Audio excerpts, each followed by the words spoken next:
You're with India Post Live, India's first online news conversation web TV. I'm Ishan Russell, and India Post Live is, of course, a forum for you to come and participate in. You can come in via social media, use Twitter, hashtag India Post Live to your tweets, or use our Twitter handle at India Post Live. You can also use Facebook. We have a Facebook page. You can go like it, go comment on it, post pictures, post videos, video commentary, anything for you to get in touch with, express your opinion is most welcome. You can also go to indiapostlive.com. That's our website, and you can check out this video live as we're streaming right now. In case you're watching it later, you can even check out the other videos that we have on various other issues for you to comment upon, and we have a wall for you to do that as well. And you can also send in a participation request and come in and be the expert via Google Hangout or Skype. So it's really up to you to come in and participate, and we'd love to hear your opinion. The issue that we're talking about today are Kashmiri Pandits. Yes, this has been something that has dominated as far as political discourse is concerned in Kashmir and even outside of it for the past 20 years. But with the new BJP government in place, under a new Prime Minister Narendra Modi, Kashmiri Pandits have returned to focus once again. Why is that so, and what are the promises being made? First, let's take you through the story. The BJP may have made many big promises in its 2014 election manifesto, but it seems to be on the fast track when it comes to rehabilitation of Kashmiri migrants. The focus is on Kashmiri Pandits who left the valley in the 1990s due to systematic targeting by various militant groups. Modi wants to initiate a scheme where the displaced community will receive 20 lakh rupees to reconstruct their homes back in the valley. But this rehabilitation program is not new. Chief Minister Omar Abdullah mooted a similar proposal 2 years ago, but it's yet to become a reality. Even if Kashmiri Pandits are given confidence and means to go back to their homeland, the question of security still looms large. Can the government guarantee their safety in a land which has witnessed gross human rights violations in the past? All right, and we got various voices in from Kashmir, from the Kashmiri Pandits to various other voices from the political establishment as well, to talk about this issue, to really understand how much of these are empty promises, how much of it is real, how much is pragmatic. To discuss this, we have with us Sushil Pandit. He's the publisher of the Parsnath Journal. Thank you very much for coming in, sir. Parajat Kaul joins us. He's the consultant at Rajya Sabha TV. From Jaipur, we are joined by Ashutosh Taplu. He's the president of the Tikalal Taplu Foundation, and Vidya Bhushan Dhar joins us from Toronto. He is the director of the Indo-Canadian Kashmiri Forum. Mridula Kaul will be joining us from London. She's a civil servant. And from Srinagar, we have Farooq Nazki. He's a poet, writer, and former Director General of Doordarshan. And we'll be getting various voices in from all around the world. So in case you want to come in and participate, go ahead and do so. But Sushil, to start with you, to put it in context, how much of this is real? How much of it is feasible? I mean, things are being said about 20 lakh rupees compensation to build houses and everybody will be moving back. But is that really feasible in this day and age now? Yeah, I mean, it sounds very funny. 25 years almost, 25 years ago, when lakhs of us moved out of Kashmir, we didn't move out for the lack of houses or jobs or a life there. We moved out because there was a threat to our life. And today, we are not going back because there's a house all over again and a job and some cash thrown at us. The point is, whether on ground, is your life safe? And this is a question I ask before leaping to any conclusion. Every now and then, you hear that sarpanches, and they are public representatives, after an election which was tom-tommed all over the world, are treated like sitting ducks. At will, they are killed. Talk of other public representatives like MLAs or MPs, they cannot move about freely. They walk under the shadows of bayonets and guns, surrounded by security. Now, in this condition, even the Chief Minister himself dare not move out of his house or office unescorted. And it's not an escort, I mean, it is an entire paraphernalia that surrounds him. If that is the state of affairs in Jammu and Kashmir, sending thousands of us back, if not lakhs, is to prove a point. Did we come out because somebody invited us here? We came out because we had to. Are we waiting for an invitation to go back? No, the conditions, whenever they are fine, we'll go back. Did we come out here for waiting houses or jobs or cash thrown at us? No. We came out, even in the absence of all that, stayed on pavements and somehow eked out a living. So, issue is not the package or the number of lakhs do you add to those rupees or a job or whatever else. The issue is whether the conditions that prevailed then have substantially changed and what is the evidence. Two, even if they are marginally changed, today if the insurgency is not as bad as it used to be, today if young boys are not in droves crossing over the border to get training, what is the capability on ground there? Are we wanted there?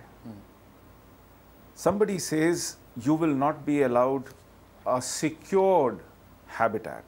You will have to go back to the same villages, the same mohallas whenever you come back.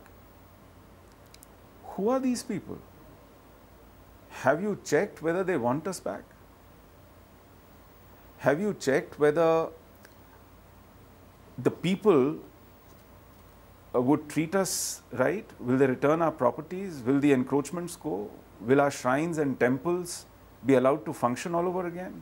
Yes, it's not just a simplistic question of just moving back. Absolutely not. All right, let's get in a voice from Kashmir. Farooq Nazki is with us. Sir, thank you very much for joining us. I mean, you've heard the kind of concerns that are being raised, and you're sitting in Srinagar right now. What would you make of these concerns about security, rather than just a economic rehabilitation? How does one rehabilitate the Kashmiri Pandits back into Jammu and Kashmir, and do the people there right now want them back? Yes, I was listening to my friend when he said that it's not the question of getting an invitation and going to Srinagar. It's like getting a concession ticket from an airline. They tell you come and stay in your homes in Ganpatiyar and some other place. It's not that simple. He has rightly said it. It's not that simple. But if you tell me the sentiment and the emotional bond we have with Kashmiri Pandits. So for quite some time, I feel the atmosphere has changed. Because I have never left this place, I've always been here. And I would start with Faiz, Gulu mein rang bhare baade nao bahar chale, chale bhi aao ki gulshan ka karobar chale. Wow. We have seen that we are not complete with this dimension which is called Kashmiri Pandit. It's our cultural being, it's part of our civilization, it's part of our development. And we cannot do without them, that we have seen. And we have not left our contact. We are in touch with them wherever they are. Every day, 3 to 4 phone calls I get across the globe from my Kashmiri Pandit brethren. Everybody concerned about it. And on the street, if you ask me like a common man, I'll tell you, yes, in Shivpura, I miss you.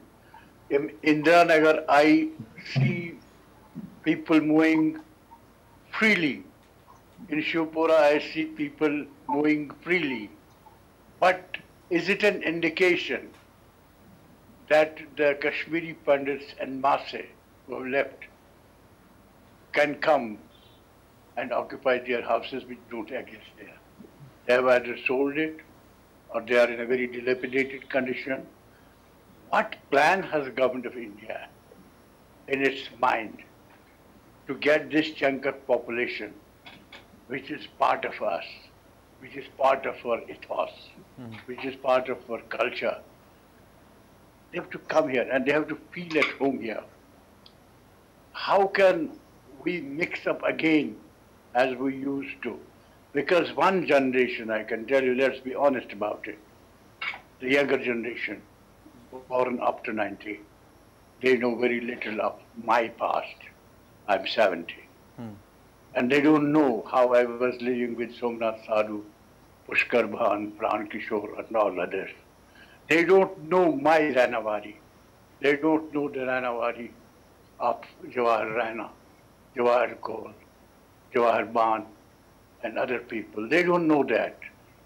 I have to introduce them, those Kochas, Kada Koch, Chalpan Koch, and I have to tell them, here my guru, my teacher, Jalal Nazir used to live. And they are taken aback. For them, this history was very unfamiliar to them, as it's a remote past, far off past. So it's a recent history. And you cannot ignore all that. You cannot ignore all these things. And Absolutely. say, come on, send the buses, make it a hala gula, and tell them to come to Srinagar, stay in Polo Ground, stay in Pahalgam. No. We have a very dynamic, very methodical Prime Minister in position, with a absolute majority in the Parliament, and he can draw a plan. It has to be phased out. All the aspects of this homecoming have to be properly discussed, and a policy has to be devised. No more slogan mongering on this. No more slogan mongering. No. And I want to get in Parijat on this. Come out with a comprehensive package plan and... Yes, dear. Yes, sir, the package that is being talked about ranges from 20 lakh rupees per family and setting up of separate trial courts for perpetrators during the killings in Exodus in 90. But Parijat, can the Kashmiri Pandits also put their baggage? I mean, ultimately, there's a whole other generation, as sir was saying, that has come. I mean, from the Exodus, there's a whole generation that has not really witnessed that firsthand. So is that sense of being homeless or that belonging to a particular area, is that still there among the younger lot? You all might have that because you've grown up there or you've been there. But for the younger lot, is it still that big an issue? And as far as the rehabilitation package, what do you think? The violence of that time may not be an issue for the younger lot, because the younger lot has grown without seeing that violence. On the other hand, there's a whole lot of generation on the other side in Kashmir which has been witnessing violence throughout continuously, consistently. Their approach towards the issue of Kashmiri Pandits coming back would be different, right? And just as he was saying that it's not the money that's going to take us back. Money is not the issue. It is how we go back and become a part of the larger society. That is more important. Even if we get an enclave to live, what do you want me to do? I won't need a barber. I won't need a milk pala. I don't need to go to market. I mean, do I not need to go and meet people at all? At the end of the day, I'm living in an enclave, but then I have to come out and go meet people, work with them. So until that social acceptance is clear to us, until then, you cannot think about it. And as Naski was saying, that there needs to be a policy. Until then, it is just a statement. Somebody has made a statement. Somebody says, okay, this was a poll promise that we will send Kashmiri Pandits back. But where is the plan? Where is the policy? How? Either these courts and money and house, it becomes irrelevant, because we have to go back and become part of the same society again. How is the society going to take us, welcome us? That is more important. That is what we need to know. And going back has to be voluntary. It is not that exodus happened and all of us will go back together. That won't happen. That probably won't happen at all. What will probably happen is that people will go voluntarily, and 10 families, 5 families, 6 families, they will probably go together. Not a whole lot of thousands of people will go back and settle in Kashmir. That probably won't happen, because that will become an event, and then an event of this kind, which is linked to normalcy in Kashmir, has very clear chance of becoming a target. Yeah. Otherwise, if you ask, even ask Hurriyat also, they will also say we want Kashmir Pandits back. Ask Shabir Shah, he'll say we want Kashmir Pandits back. Ask anyone, they'll say we want them back. But the point is, how we go back, on what terms we go back, that is more important for the society, larger society in Kashmir, and for Kashmir Pandits also. All right, fair enough. I want to get in a voice from Kashmir, from a Kashmiri Pandit, from Srinagar. Shakti Dhar joins us. She is the operations and HR head at HN Agri Science Private Limited. Thanks very much, Shakti, for coming in. But you've heard the various points of view of the displaced Kashmiri Pandits as a placed Kashmiri Pandit in Srinagar. How do you feel? Do you think things have changed over the past 2 decades from what we saw in the late 80s, early 90s to now?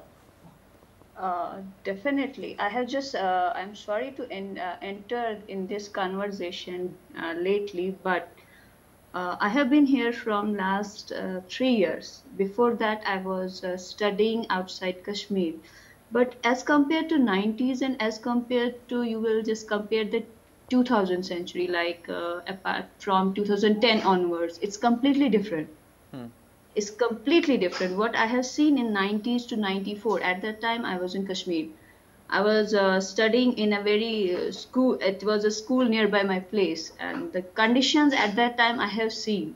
And when I came back in 2011, so the conditions in 2011 are completely, they are tremendously changed. So it's a change. It's a change in the thinking. There is a change in the how people react to the, if they are looking at Kashmiri girl, a Kashmiri Pandit girl on a roadside. What we used to see in 1994 or in the 90s era, so it was like we people were not freely. It's not being in a democratic country, being in an independent country. We people were not able to walk freely on a roadside. Even to go to the school, it was like a threat. It was really like a threat. But after coming in 2011, I have just observed it, and I have been working almost 60 kilometers away from the Srinagar area. I used to commute every day, morning, evening. But even I used to commute during these years, even the midnight also on the national highway. But I have never seen any type of the, what you can say, the difference in the thinking is there, the difference in the way of living of the people is there.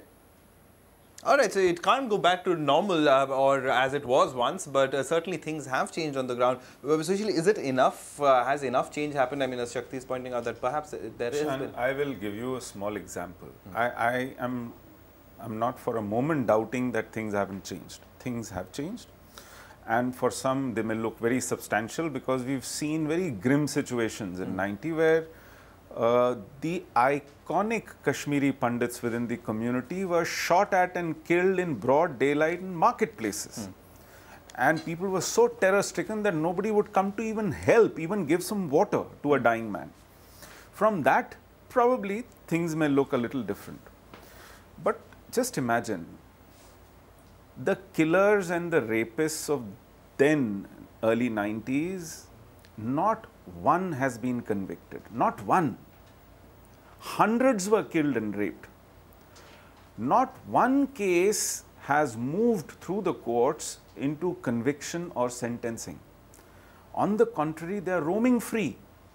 You could see them taking on the garb of politicians and contesting elections. Now, can't there be a bigger humiliation than that? Right. That there is a complete failure to address any of those heinous crimes in the last 25 years. Now, that forms the context, and this kind of measure that take 20 lakhs, take a job, take a plot and go back, I mean, it sounds humiliating. As I said, when we left that place, there was no assurance of a job, house, cash, security, nothing. Right. That remains our home. It remains our aspiration that we have to go back and settle down. We belong there. We know the price that the community has paid in the last 25 years. Our kids have grown up without the language, without the habitat, without the culture, without our everyday life, without temples, without rituals, without festivals, without that neighborhood. So the loss of identity is real. Another generation and we won't be Kashmiris anymore, except for the name. I have a point here.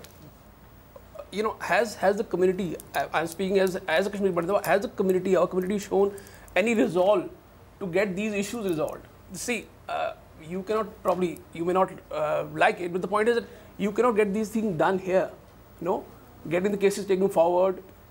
Maybe we have to do it, maybe we have to show some resolve. Absolutely, I agree with you. So what I'm saying is that instead of allowing people to make these slogans and we are sending them back and this and that, probably we should make some effort on our own. You have a point there. People ask me, your property is encroached. All right.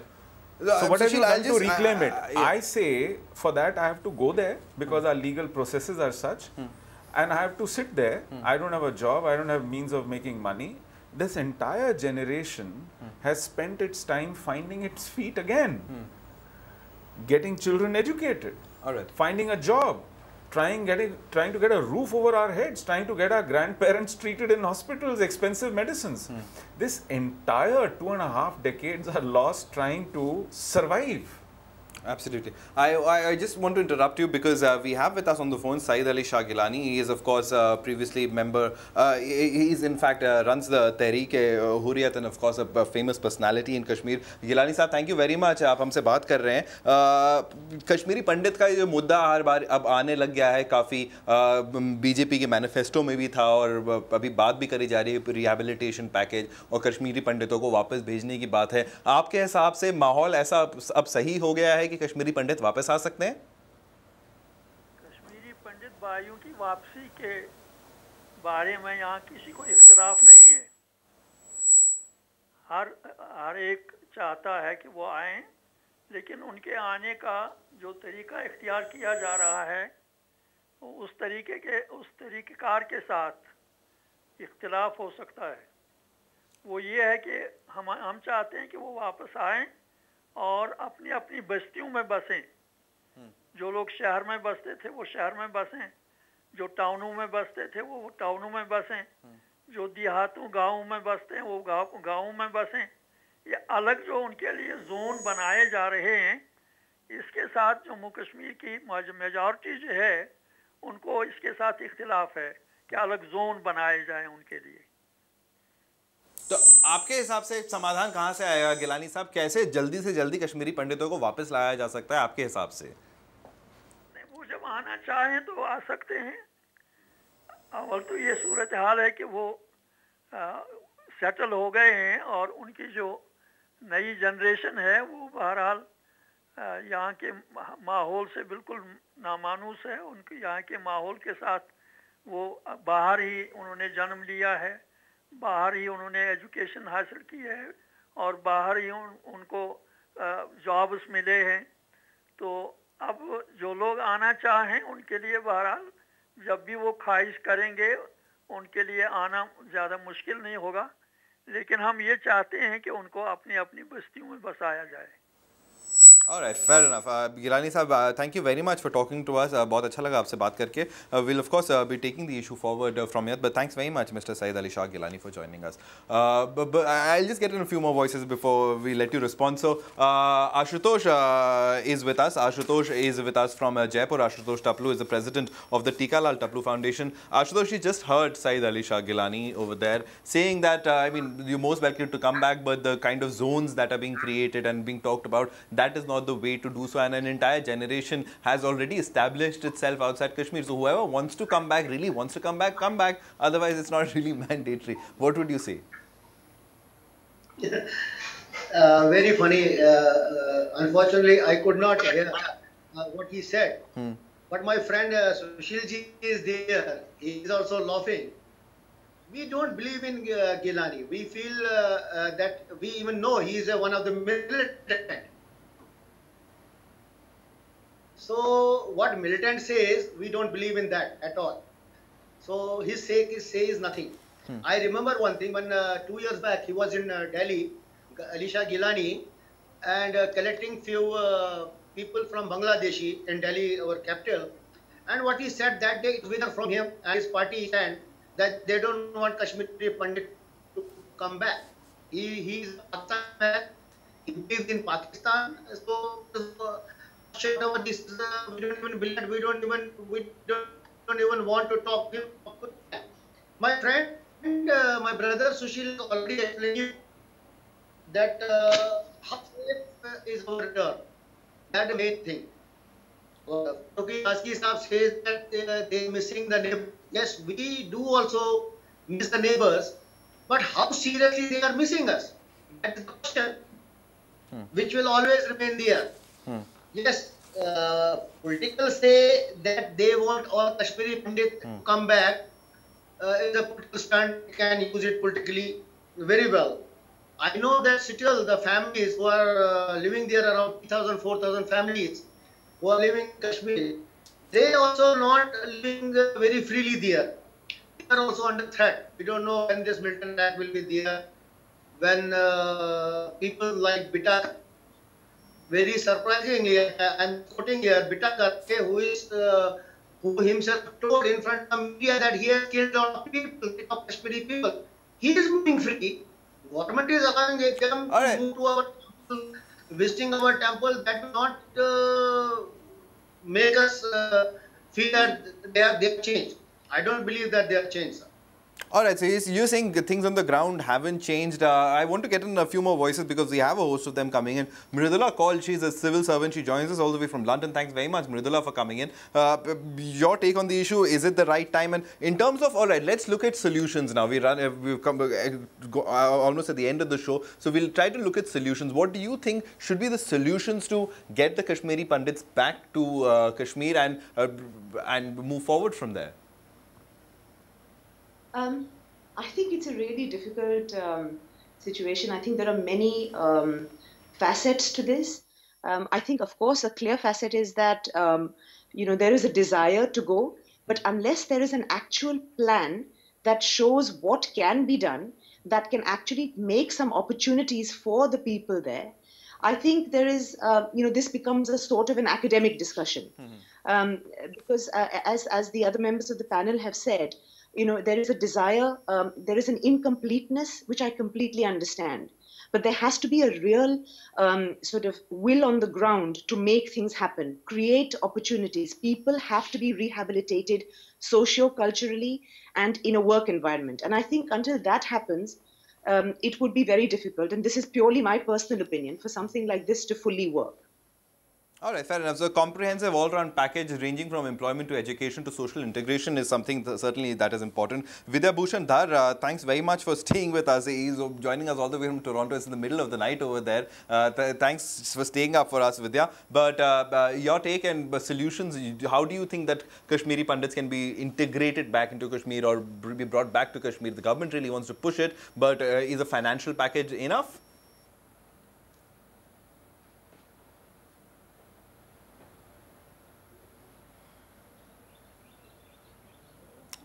Vidya, we seem to be having a little bit of a problem with your audio. We can't hear you. I think he might be on mute. Vidya, are you on mute? If you could unmute your mic, please. Yeah, just unmute your mic, please. Yeah. All right. We'll try to get back to you, Vidya, but Parijat, the final questions to you. I mean, how does this vexed issue get resolved? Is there a resolution? Look, for me, I went back to live in Kashmir in '94. Not to live, but it was my job which took me there. I'm a journalist, so I went there. From '94 to 2000, I was there, right? My situation is different from his situation. He has seen the violence, kind of violence that has happened. He's a direct victim. I've not seen the kind of violence that they have seen. I know about it. I've heard about it. I got stories. My relatives have been killed. Yes, but I have not seen it. So my take is different. For me, it has to be, answer has to be social. The society has to rise up. Society has to do it. So probably we can think of a body which will have migrant Kashmiris living in Kashmir, and Muslims and political party members who will manage this return without making a song and dance about it, right? And probably at our own end, at the end of Kashmiri Pandits, we have to show some resolve. We have to do something about it. We have to do our own work. Nobody is going to do my dirty work for me. It is dirty work. We have to go and get it done. If we think some people need to be tried for their crimes, then we have to do it. Who else is going to do it, right? I mean, for last 25 years, I don't know how many times have you voted in Kashmir Assembly elections or in any election in Kashmir. None of us have voted. We don't even have our votes. We are not even registered as voters for Kashmir Assembly elections. Probably Kashmiri Pandits can now show their resolve by at least getting themselves all eligible voters should get them registered as voters and vote in this assembly election. At least have a voice somewhere. You have some representative somewhere, and we can think of some kind of group. We have lots of Kashmiri Pandit groups. What's that? 20-25 groups in India, and all of us say that we want to go back, but none of us is doing something towards it. Maybe we can form a blanket organization And that organization can probably go and try and resolve issues in Kashmir. You know, take those things forward. And the first priority would be social integration, perhaps. Yes, and the issues that Sushil was talking about. You know, the cases, the court cases, pending court cases, they can take it up. And I'm sure that if we try and do this, we'll definitely get help from locals in Kashmir also. I mean, from '94 till 2000, I only had Muslim friends there because there were no Hindus. You know, nobody was known to me. So I didn't have that kind of problem. But yes, it's a practical problem. But the answer is in society only. All right, Sushil. See, one will have to very honestly acknowledge the reasons for our exodus to start with. We didn't just get up and leave that place. We first suffered over months targeted killings, abductions and rape. It is when the most visible faces of the community, you know, Justice Neelkant Ganju, Lasa Kaul, Sarvanand Kaul Premi, when people like these who were our trophies were shot with impunity and there was no state left to guard us, we had to flee for our lives. Even while fleeing, we thought we would be back in a matter of weeks, which is why we left with just what was on us. You know, just packed our bags, picked up the kids and left. I have a friend whose house was burnt down by the kids he used to play cricket with. I went to see our own house in Habakadal in 2008. It was encroached upon by our neighbors. The point is, what kind of a Kashmir are we going back to? I'm not saying that we don't want to go back. We must go back. We have to go back. We belong there.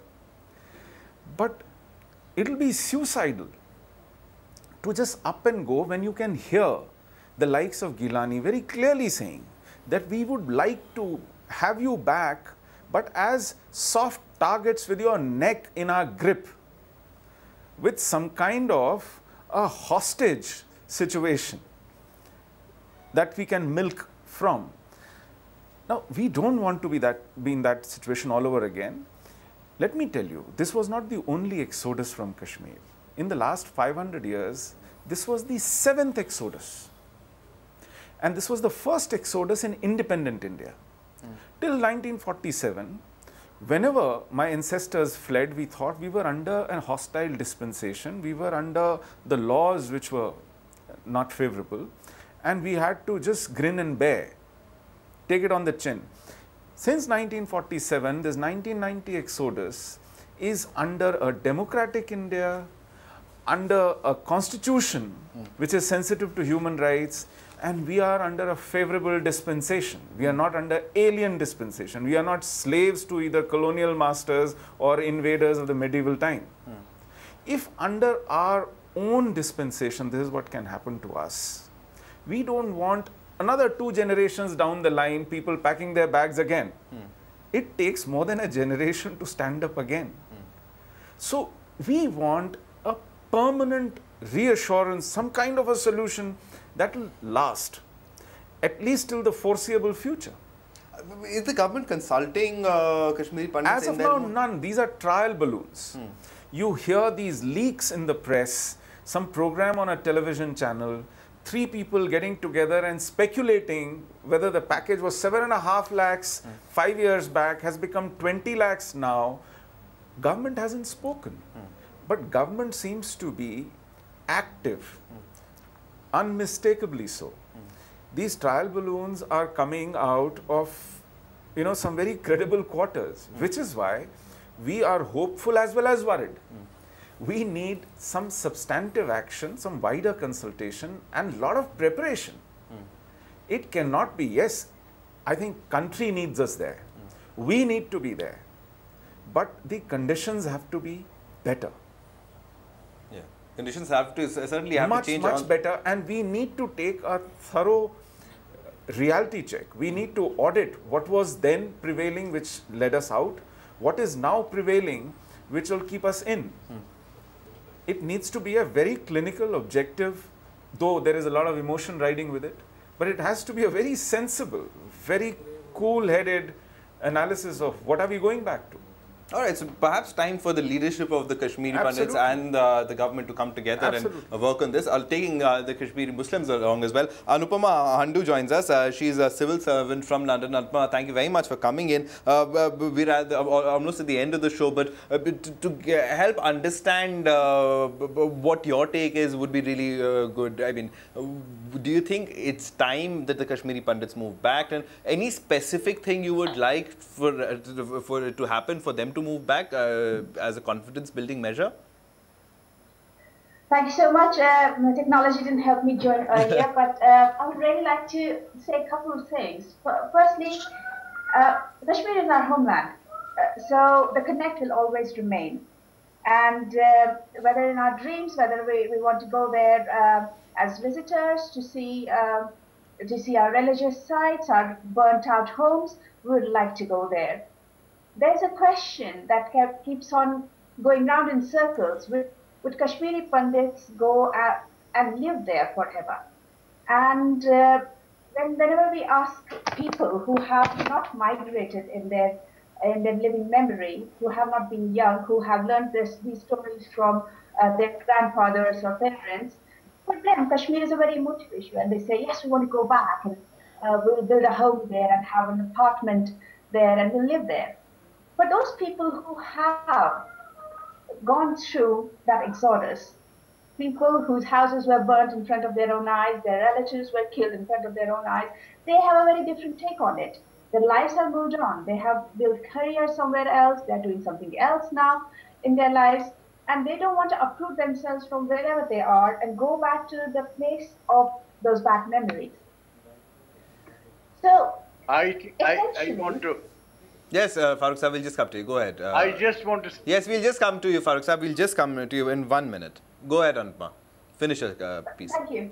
So the viewpoint of what going back to Kashmir means is a different thing to different people. It's like that elephant being provoked by 6 blind men. Going back as a concept is great. Going back, what that means, is it a settlement like an Israeli settlement that we are talking about, or is it going back to our own homes, rebuilding our lives like we used to? I don't think that's ever possible because people have gone out and built their lives. But that connect, that we can go back and visit Pulmul and Hari Parvat without the fear of being killed or thrown out, I think is still a Kashmiri dream. It's not going to go out. It's like that Jewish dream of going back to their homeland. Creating a new space somewhere else, carving out under fortresses, probably is not going to fulfill that dream. All right. Hello, can you hear? Yeah, yes, Vidya, we can. I'll just come to you. Farooq Sahib, you wanted to make a statement, then we'll go to Vidya. Yes, I just wanted to tell my friends that they sound too pessimistic. I was listening to all my friends as if they are speaking in 98 or 96. They are not speaking in 2014. Much water has flown under Jhelum. Vetusla is totally changed. It was in the 90s when I said, Yet Yara Bulanpet Maaj Chala, Harat Palo Maharazan Hind. But I am not saying it now. A lot has changed. The sensibilities have changed, sensitivities have changed, and the younger generation who are participating not in militancy now, they are going for service. They are sending a message to their brethren who have left this place. They are sending a message to the people outside India.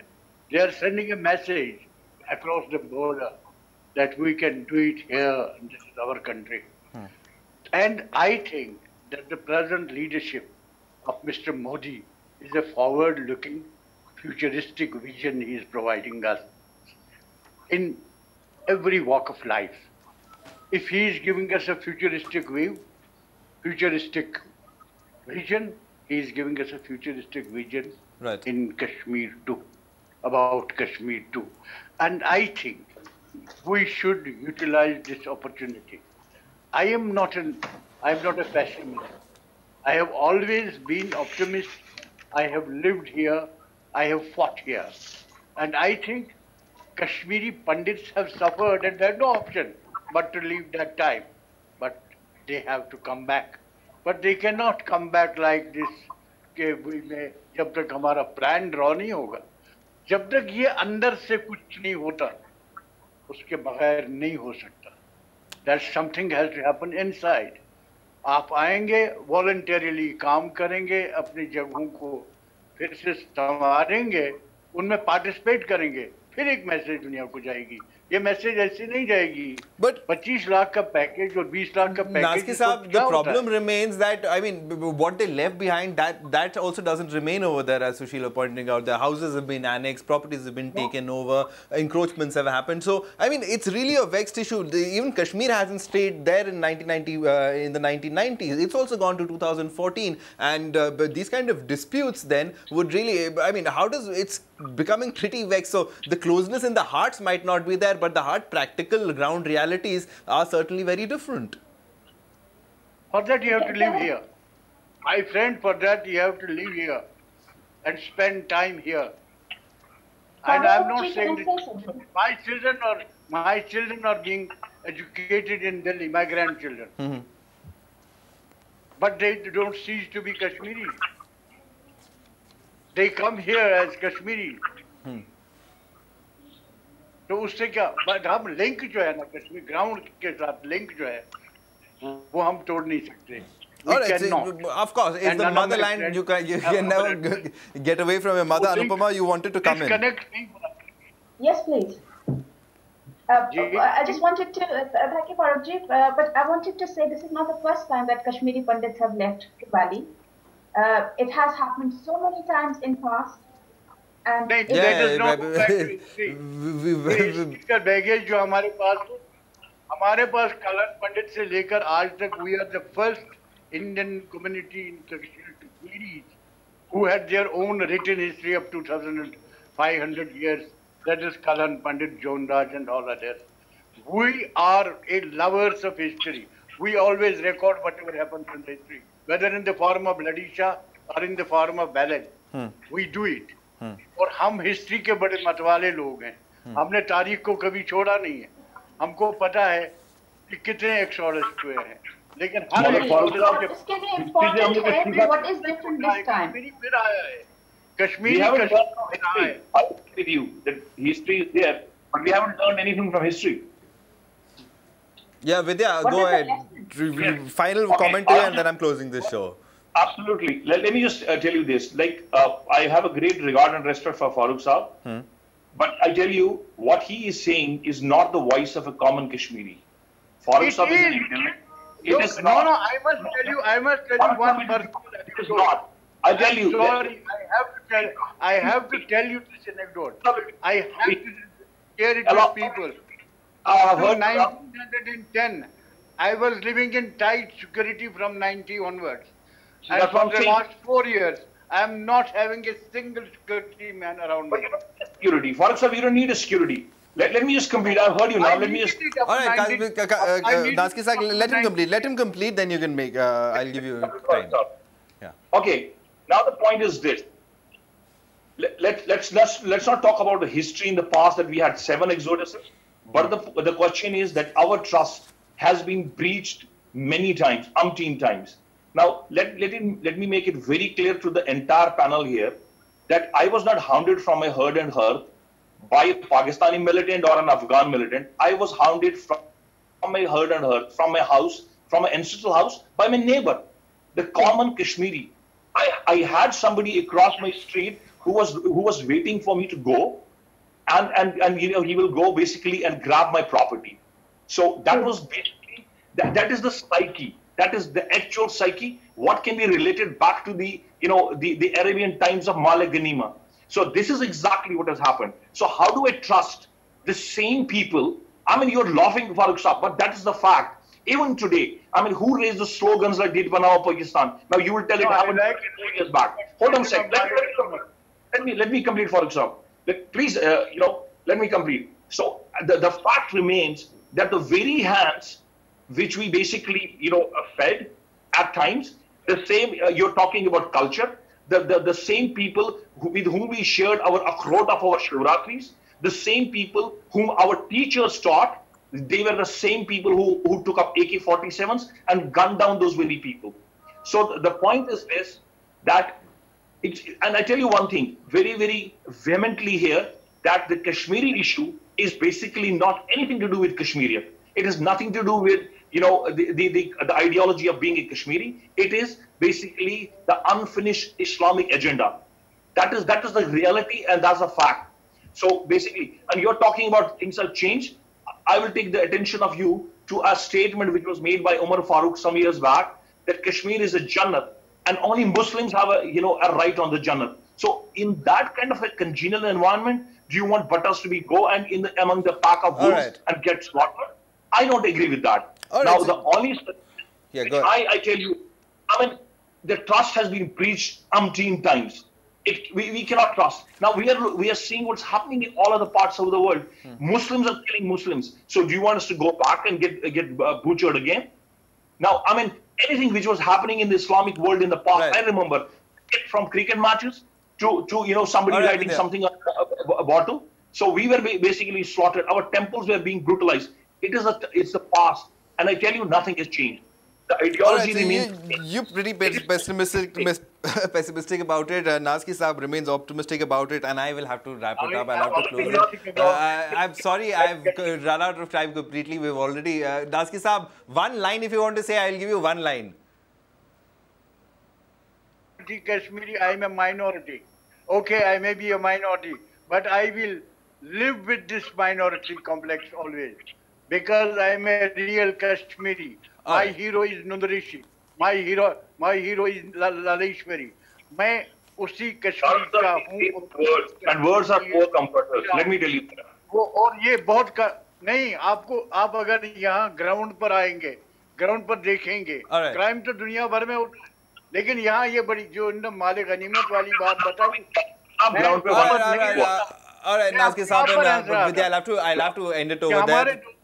I'm sorry, I've run out of time completely. Thank you so much, Nazki Saab, Vidya, Anupama, Shakti, and Ashutosh, Mridula, all of you for coming in and sharing your perspectives. And of course, it was a pleasure having you, Sushil and Parijat in the studio. Perhaps, Parijat, what you suggested could be the ultimate solution. Kashmiri Pandits creating a larger body, taking everybody along, creating better dialogue, larger dialogue, and perhaps the issue could then be resolved. And healing touch is, of course, required. Justice has to be given. Social justice is to be given. So a lot of vexed issues, and let's hope that the empty rhetoric that has been there till now finally becomes a good solution. On that note, we'll wrap it up. Thank you very much, all of you, for coming in. It was a pleasure.